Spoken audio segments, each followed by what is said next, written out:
Welcome to the very first episode of Adaptive Humans, the podcast where we engage in real talk and intentional growth.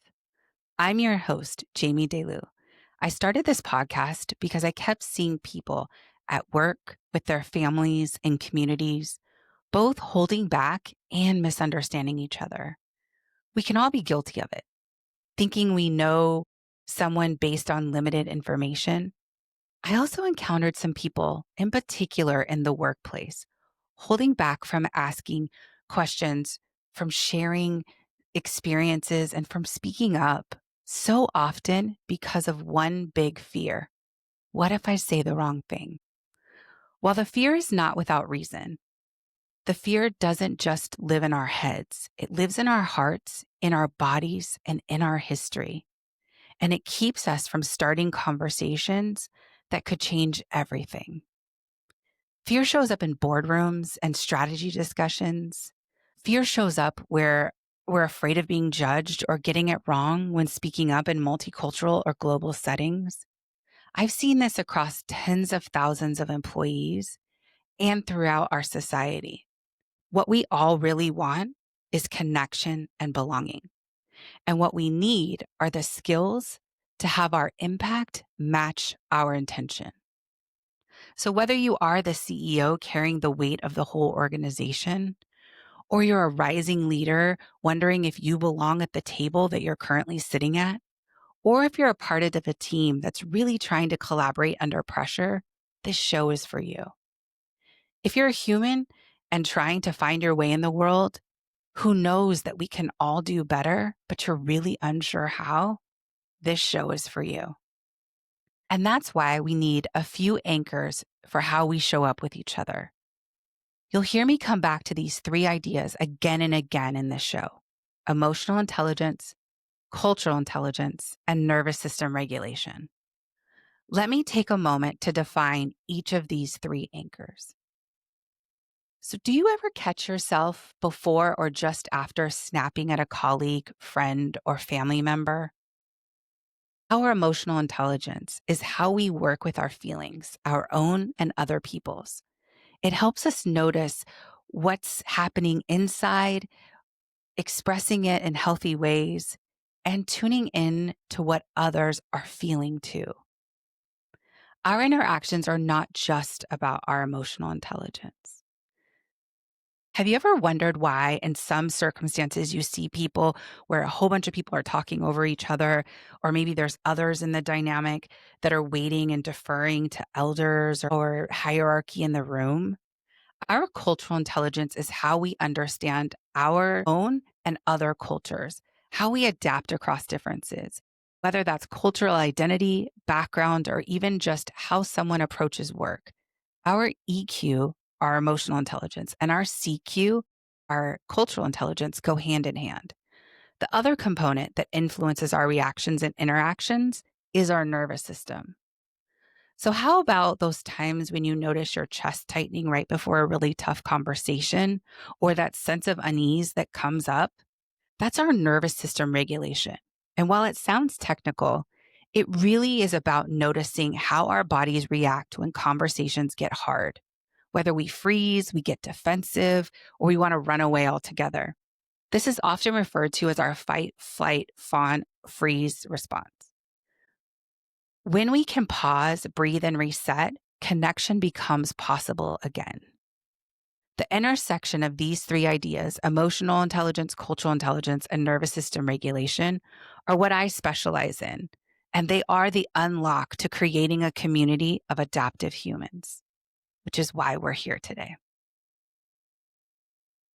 To help bring these concepts to life, you'll hear three signature segments in most episodes: Beyond the Bio, Brave Enough Moment, and Just Be Reset. First, beyond the bio. Titles and resumes only tell a part of the story. This segment is about getting to know the real person, the values, the beliefs, the quirks, and the experiences that shape who they are. Next is the brave enough moment. This is where we talk about times when we stepped forward, even when it was messy, even when we were scared of saying the wrong thing. Because courage doesn't mean perfect, it means trying anyway. And finally, the Just Be reset, a short pause to talk about what helps us regulate, restore, and renew. Because when our nervous system is grounded, connection becomes possible. Let's kick off with Beyond the Bio. We know that titles and resumes only tell part of the story. Here we go deeper because we want to share the things to get to know more about myself, the guests who come on the show. So, since this is the first episode, I want to take you beyond my own bio. On paper, you might see an executive coach, facilitator, speaker, and strategist. But what shaped me long before was being born to a single mom and being raised with a village of elders who taught me resilience and community. I also grew up as a dancer and a performer, often training 25 to 30 hours a week while maintaining good grades in school, navigating long commutes to places, getting to and from every activity that I had, which made me very good at intensity, but not so good at rest. What I thought was high performance was really perfectionism that followed me into my career in professional services, where I missed the signs of burnout until I couldn't anymore. And there's another thread too. Being a white woman with red hair, a ginger, if you will, raised in multicultural communities and a fragmented family, I was often both in the in group and the out group. And that experience gave me a lens for bridging differences, noticing when people felt excluded and finding ways to connect across the divides. So both helping others and myself navigate these worlds where you didn't always feel like you were a part of it, but in other ways you were a part of it. And all of that, the resilience, the perfectionism, the outgroup perspective, the burnout, the recovery, shaped the work I do today because I lived it. I know nervous system regulation, adaptability, and belonging are not luxuries. They're essential if we want people and performance to thrive side by side. Now we're in the brave enough moment. This is where we talk about those times where we stepped forward, even when it was messy, even when we were scared of saying the wrong thing. Because courage isn't about being perfect, it's about trying anyway. So let me share one of mine. When I was 15, a motivational speaker came to my school. She stood up on stage, and I'll never forget, she said, "Your greatest power is your power to choose." And in that moment, something in me lit up. And I thought, someday I want to do that. I want to speak in front of audiences and I want to help people. But here's the truth. For years, in a lot of ways, that someday belief of what I could do out on my own as a speaker kind of lived dormant under the surface. But instead, what I did is I created experiences within wherever I was working. So in every role I had, I found ways to lead workshops, deliver keynotes, say yes to opportunities that absolutely scared me. And eventually someday showed up. And not because I had it all figured out, not because the timing was perfect, because let me tell you, the timing was less than perfect, but because I decided to step forward anyway. It was my brave enough moment, saying yes before I was 100% ready, betting on myself, trusting that the courage to begin mattered more than having every detail polished. And if I'm honest, recording this very first episode is absolutely a brave enough moment for me. Because let's be real, it is a lot easier to wait until everything feels polished, perfect, safe, that the environment, that the setup for everything that I was trying to put together was absolutely perfect. But adaptability isn't built in theory.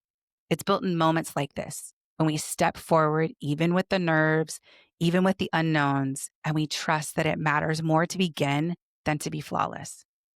So if you're listening right now, maybe think about what is your version of this first podcast episode, the thing you've been waiting to start until it feels perfect. What if your someday could actually be today? We're always going to take a just be reset, a pause to regulate, restore, and renew so we can lead from clarity instead of reactivity. This can be a simple breathing exercise, a grounding technique, or a way to release the stress cycle that's activated you. This can be a mantra, maybe. One of my mantras is actually something that I created a keynote on years ago for young professional women that were starting out in their careers at BCG. And it's titled, I am brave, I am enough, I am brave enough. Here's one reset that we can try right now. Something you can do with your eyes open in front of others, even without anyone knowing when you're in the moment. All you have to do is plant your feet firmly on the ground. So whether you're sitting in a chair or you're standing up, feel grounded in the earth with your feet. And then you're going to do some simple breathing. This is often referred to as a 4-6 breathing or a 4-8 breathing. So the mechanics are subtle. You simply breathe in through your nose for 4. And as you release your breath slowly through your nose or slightly with like parted lips a little bit, you can do so without drawing any attention to yourself, not making it a dramatic moment or a sound or anything like that. It's literally 2 breaths. In for 4 and out for 8. In for 4 and out for 8. It takes less than 30 seconds. But here's why it matters. Those longer exhales signal to your body to relax, to slow your heart rate, and to activate your parasympathetic nervous system, making this a useful technique for stress regulation in social settings or in meetings, which means you can literally walk into that next meeting, that next conversation with a clear head instead of carrying the stress of that last conversation. Or if you're navigating in the middle of a moment, it helps you try to reset while you're there in that moment without everyone knowing. The power of a reset is simple, practical, and available to you when you need it. These 3, Beyond the Bio, Brave Enough Moment, and the Just Be Reset, are the rhythm to the podcast. They'll guide us as we explore what it really means to be adaptive humans. So that's our very first episode of Adaptive Humans. Today was about sharing our anchor concepts and me introducing myself a bit more, my Beyond the Bio, if you will, sharing one of my own brave enough moments, and really being able to practice a simple reset that we can all do individually in those moments when we need it most. If there's one thing I hope you carry with you, it's that adaptability grounded in emotional intelligence, cultural intelligence, and nervous system regulation isn't built by waiting for the perfect moment. It's built in everyday choices to show up in conversations, in our teams, in our communities, and in ourselves. So here's my invitation to you this week. Take one step. Have your own brave enough moment. Maybe it's speaking up in a meeting instead of staying quiet. Maybe it's asking that question instead of holding back. Or maybe it's pausing to breathe before you react. It doesn't have to be big. It just has to be real. I'd love to hear about the step you took and what it looks like. Share it with me, with your team, or just with yourself. In future episodes, just know you'll hear a mix of solo episodes and conversations with leaders, creatives, rising stars, and a range of humans. As part of this launch week for Adaptive Humans, we'll release 2 episodes this week. So tune in tomorrow on September 10th for episode 2, with a weekly episode coming every Tuesday as we move forward. Until next time, remember, I am brave, I am enough, I am brave enough, and so are you. This is Adaptive Humans, real talk, intentional growth.